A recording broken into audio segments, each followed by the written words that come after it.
Hi, welcome back to the Acoustic Shoppe channel. I am Jeremy and this is John. That's me. And we want to be your channel for all things acoustic, including this brand new review on this Aleyas LF-5 Deluxe. We're going to tell you all the specs, what goes into building this mandolin, sort of the history of the brand.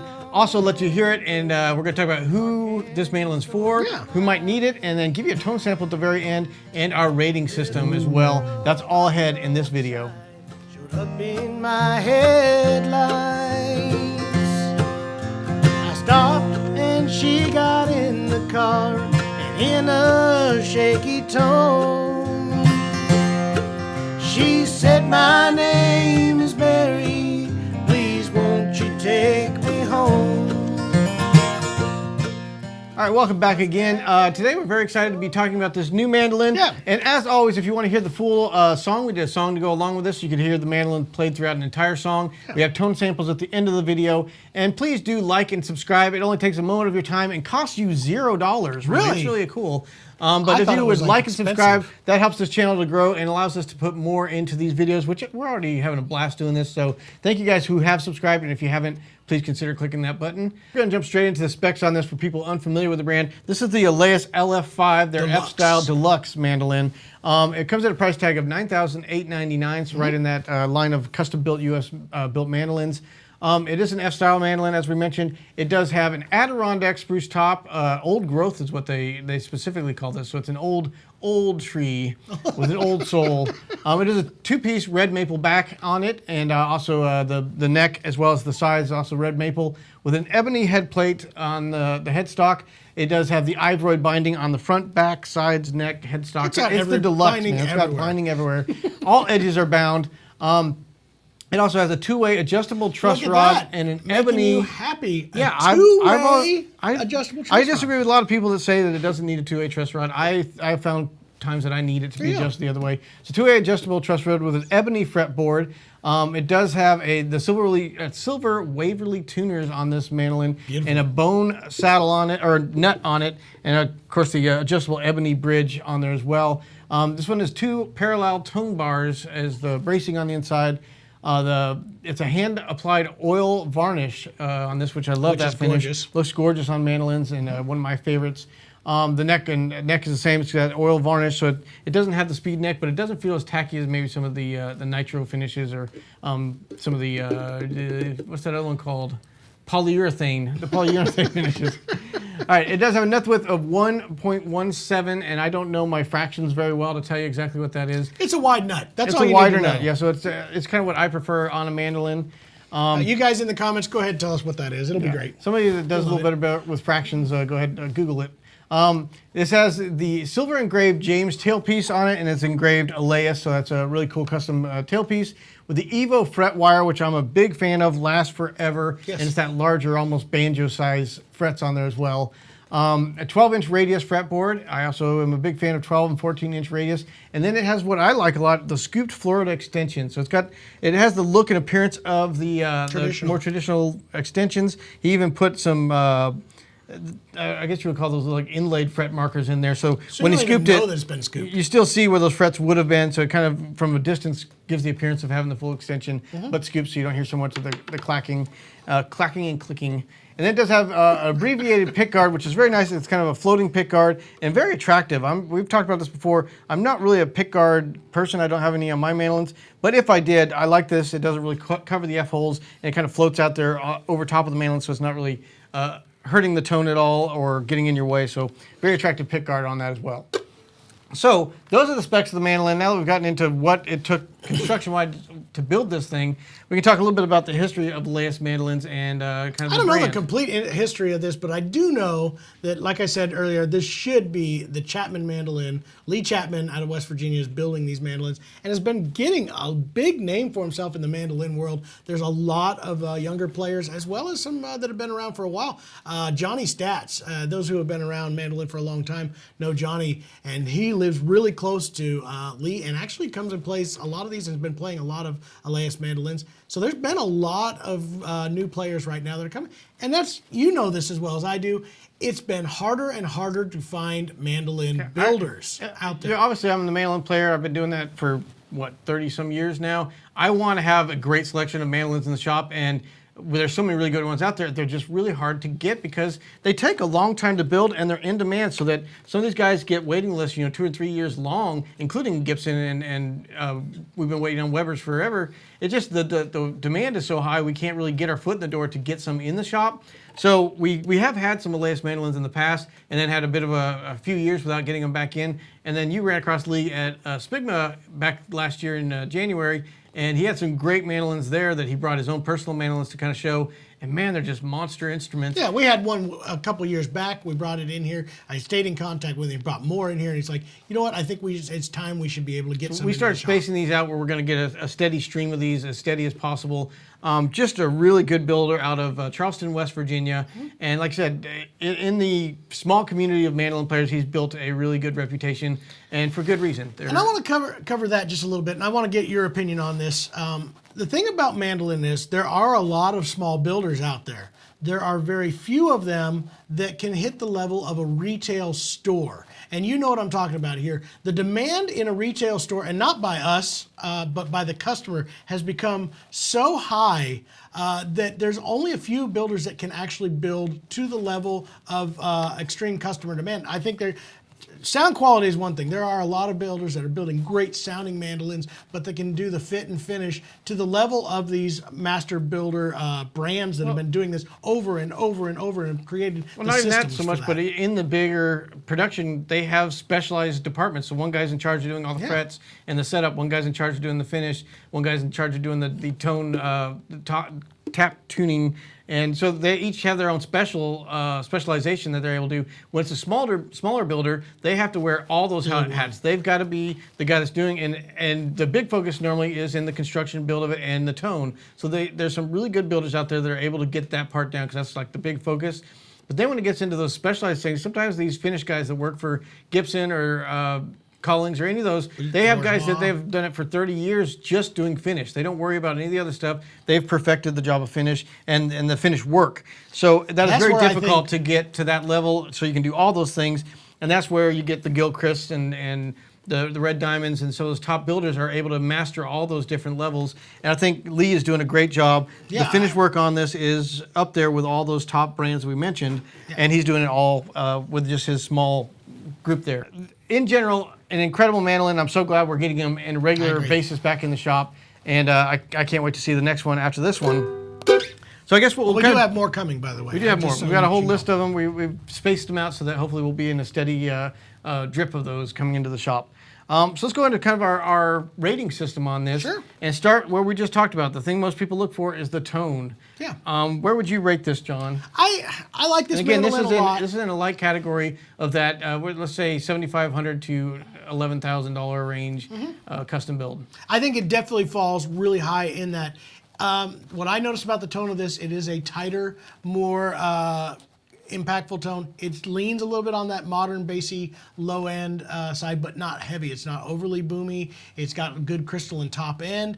Not the loudest mandolin I've played from him necessarily, but on this particular one, I would probably put this one in at about a 4.25 to 4.5, right in there, 4.5. So 4.25, 4.5. That's where I kind of put this mandolin. So I'm going to kind of put myself in Lee's mind and think that he's building for the future of this mandolin. I've talked about this in the past. When I pick out a mandolin, I'm looking for one that's very balanced and poppy, like the notes just kind of.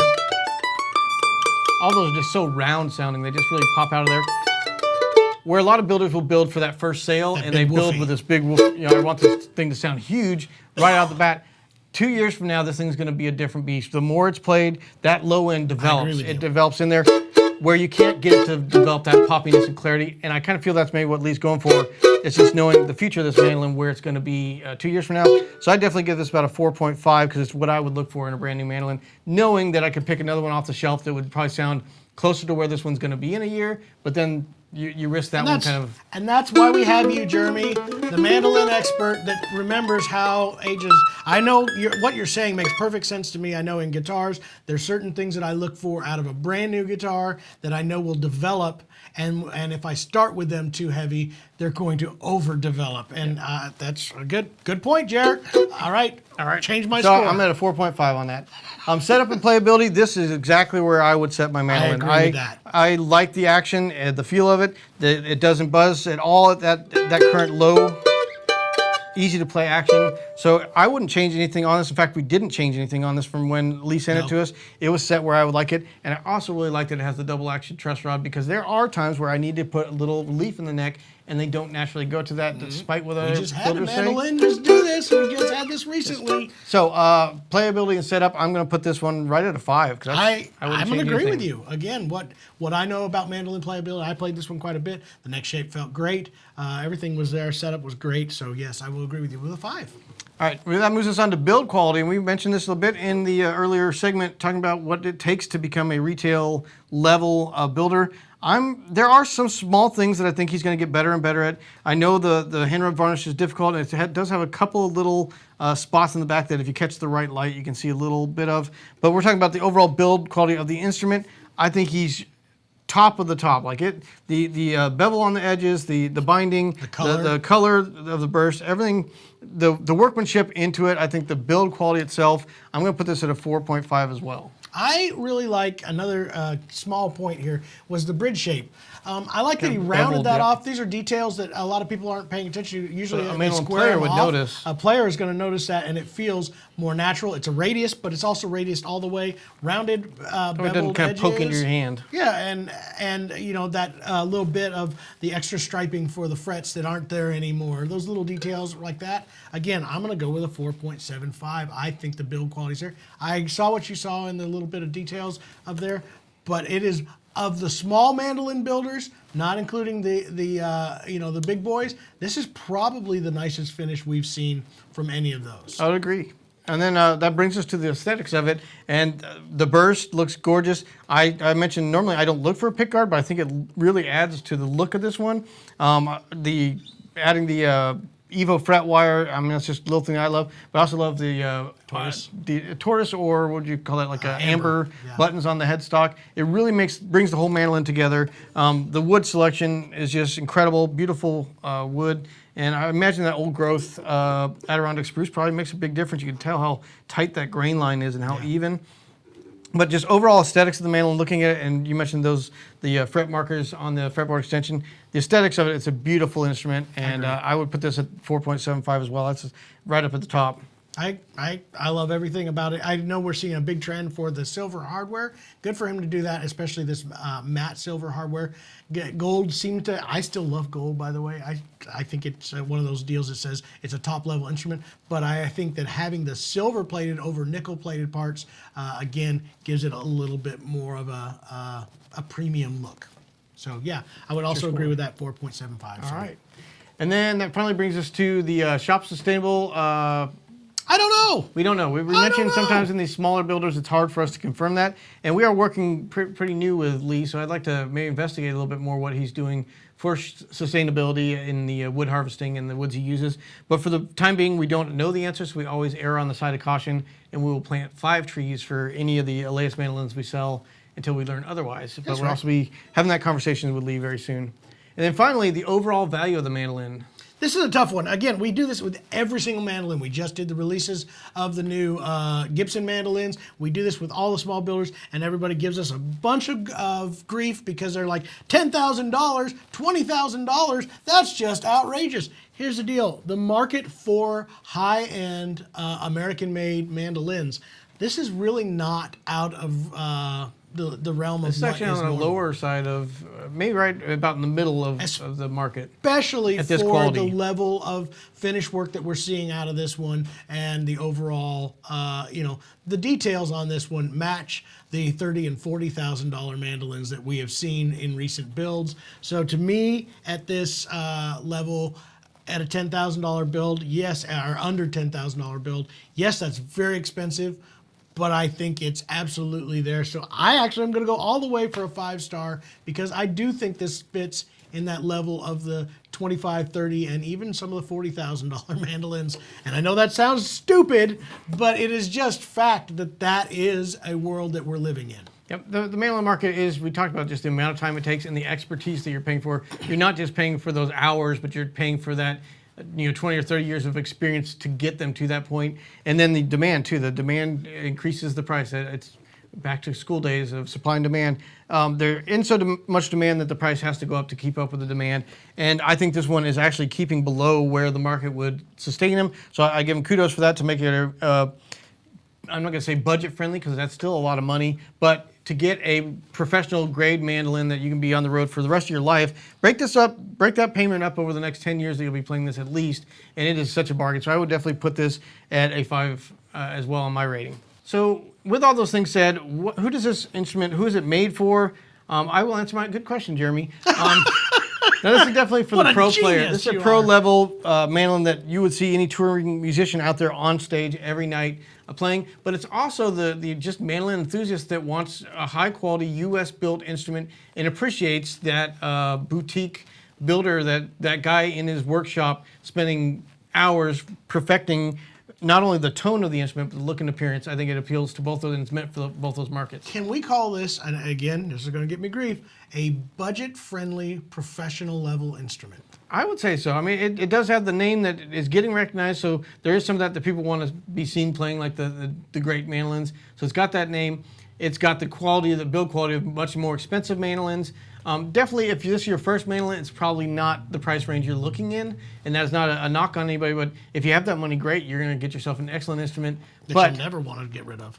But if you're looking for that lifetime mandolin that you're going to own forever, or just really enjoy for the next 5 to 10 years, I think this is meant for the professional or the one that just really wants the best of the best of a U.S.-built mandolin. Mm-hmm.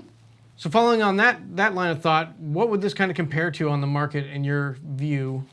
I like that it compares to the small builder that's building super premium instruments. I find it falls in the Nugget style, Ellis, maybe not quite to the Gilchrist, but honestly, it actually would compare in that world. Again, that's why I keep going back to this like budget-friendly, super high-end mandolin build. In my opinion, it falls in maybe kind of getting on the train before the train, before it gets to those levels, because those guys all started in that range too, and then just the demand kept going up and prices along with those. So yeah, I wouldn't quite put it up with a red diamond yet, but I think it's definitely on its way there. But it does have that Ellis kind of feel and fit to it. It definitely has a Collings quality to it too, where just the edges are very precise and clean. But tone-wise, I just really, I put it definitely in those more boutique builders, the Ellis, and probably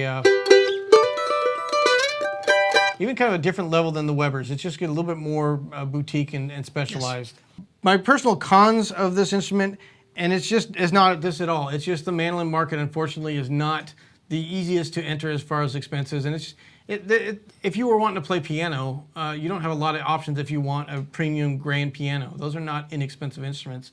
It's the instrument you choose, and the mandolin is just a lot more labor intensive than a guitar and not as mass produced as guitars either. So it's kind of hard to get a high quality US built instrument at a very affordable price. I think Aleyas is actually doing a really good job of kind of filling that void to some extent, but my only con is that it is an expensive instrument when you compare it to your first guitar purchase or even a good quality guitar. Yeah, like I said, we're in this weird bubble here of it's a super premium instrument and a price that's way below that, but it's still at a price that a non brand name that everybody automatically recognizes is a little bit on the pricey side. So for those who are educated, great price. If you're not educated to it, it feels like this is outrageous. So yeah, that's probably a major con. There are a few little bit of finish things that could be tightened up, and they are going to get better. I just know it. But again, for its price point, I think it's by far the cleanest and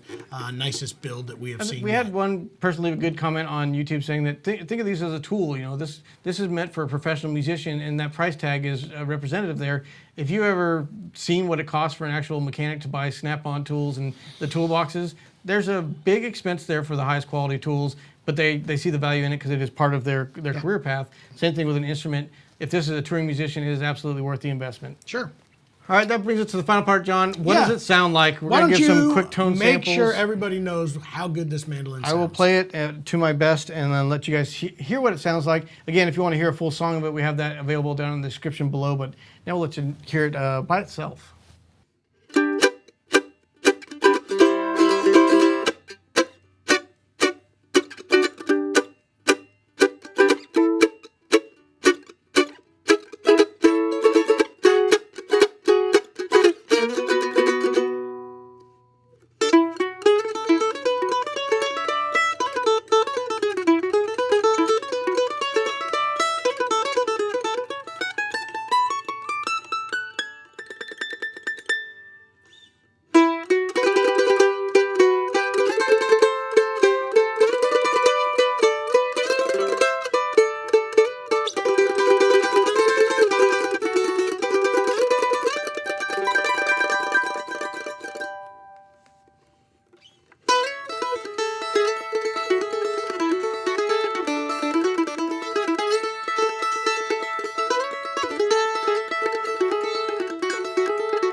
Well, I hope you guys enjoyed that.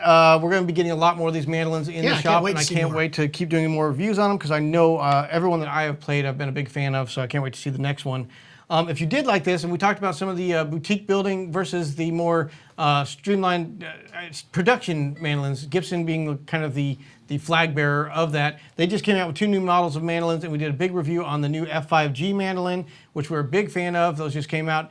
I think you're going to enjoy that video a whole lot, see kind of the new specs of the mandolin, and you can check that out right here in this little box, that little picture of it right there. Click on that. Thank you guys for watching. We will see you next time.